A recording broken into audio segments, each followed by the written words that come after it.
All right, guys, let's make this base cream from scratch. It is very good when you make your base cream by yourself.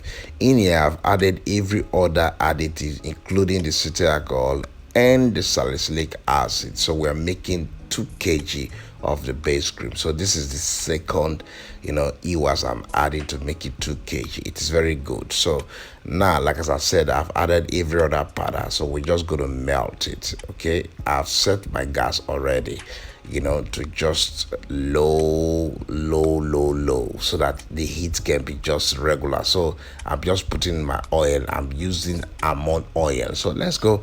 So now that it's been heated, you see that gradually the Ewax is gonna melt. So because of every other additive I added, you see that the powder also they will melt.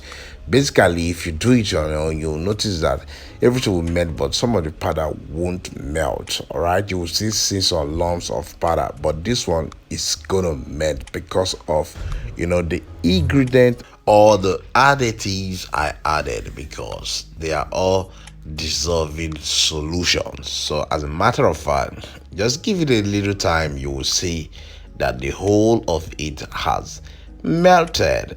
And this base cream is just a regular base cream that you can use to make any of your cream, either face cream or body lotion.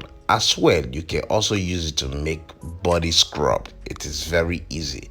So just keep washing till the end. You'll see as everything dissolve. You can use this method to make yours. It is very easy, So bye bye.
Sweet music.